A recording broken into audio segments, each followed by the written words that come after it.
Yo, what's going on YouTube? It's your boy Kobe89 come back in the video, and today I gotta get some off my chest. Now, before I start the video, I want to give a quick shout out to Unethical Threads. They have a huge list of like funny teas and stuff of that sort.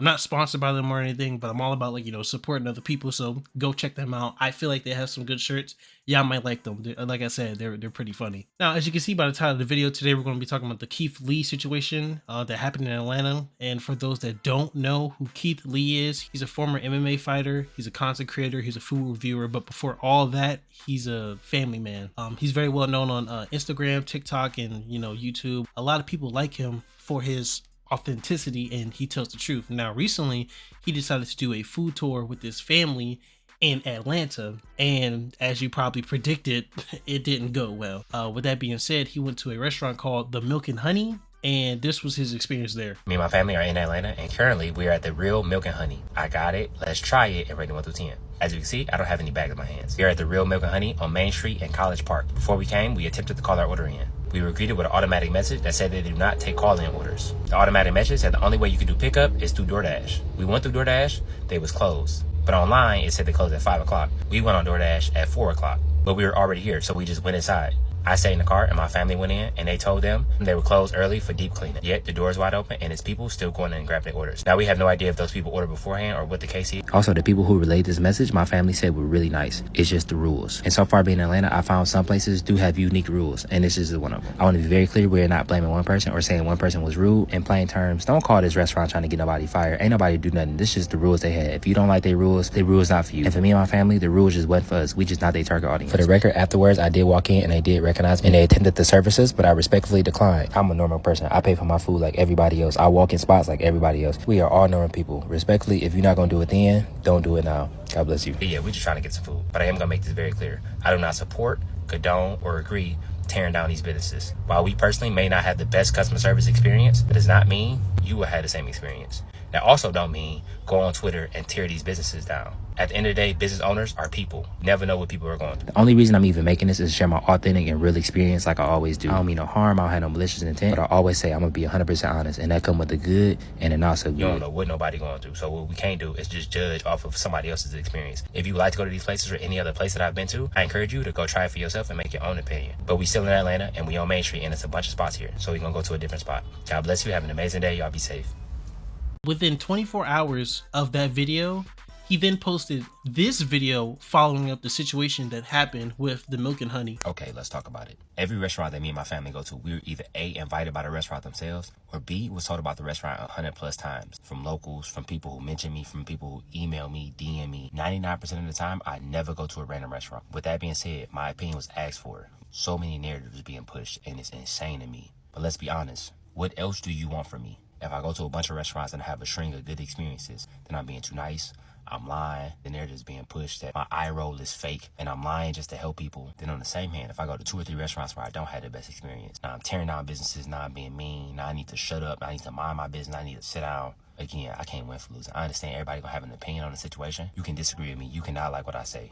Completely understand, and I'm okay with that. But when my safety and my family's safety start coming into play, that's where I draw the line at. But what can't happen is when my family or the restaurants or anybody's safety start coming into play. It's absolutely overboard. Especially when I was asked to give my opinion. Because you telling me my opinion only matter if it's positive. Because if it's positive, you got my face plastered on the wall and you saying Keith Lee been here. But if it's negative, I need to sit down somewhere and you don't know who I am. That's crazy to me. It was so much positive that happened in Atlanta that was shunned by the negative. It was so many restaurants we was blessed enough to help. We went to an array of restaurants like we always do at every city. I'm gonna be 100% transparent, 100% candid. Me and my family will postpone touring if other cities gonna be like this. Every review not gonna be the best. I'm gonna be 100% honest. If you want me to come, please understand, I will be honest. I don't mean no harm. I don't have no malicious intent. I mean that, and when I say it, I mean it. People be like, well, you know what you're doing. You know if you give a bad review, people gonna come and flood it with hate comments.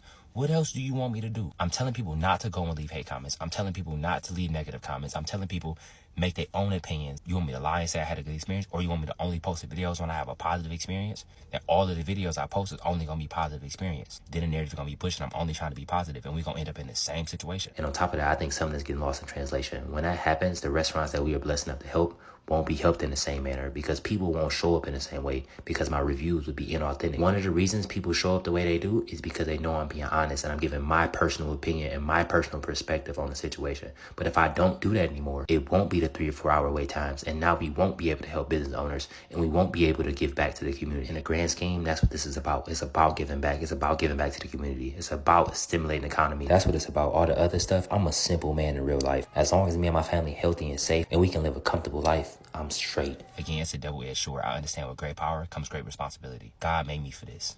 I'm built for this. At the end of the day, I just want to eat food, walk in my path. If you want to be on a journey with me, you are more than welcome. If you don't, God bless you. Y'all have an amazing day. Y'all be safe. And nobody's safety should be on the line. Not mine, not my family, not the restaurants that we go to. Relax. Like, relax, bro. Like, I understand. I get it. But at the end of the day, what you want me to do? You want me to lie? I can't do that. I'll walk away from everything before I lie. I'm telling you that right now. On 10 toes. Everything. God bless you. As you can all see, the video didn't go like, quite well compared to like, all his other videos. Keith Lee is a very honest person. He's not going to sugarcoat anything. If the food is bad, he's going to say the food is bad. If the food is good, he's going to say the food is good. If he felt like he was being treated unfairly as far as his family members, then that's going to happen. I'm not going to lie to you. I would kind of be upset too. If my family went in there by themselves, they said that it was going to be an hour wait, then I proceed to go in there, show my face, and everybody's like, oh, I can seat you within 5 minutes. That's crazy. I would have done the same thing. I would have took my business elsewhere. Now, with that being said, I feel like this isn't just a Atlanta situation. I feel like this is a black-owned business situation. Now, I know a lot of people are automatically going to hate me for that, but I'm just saying, like, why is it that a lot of people can go to Indian-owned places, Hispanic-owned places, Asian-owned places, and the consistency is key. The food is great. There's, like, not really any complaints. If there is, just on, like, a rare occasion.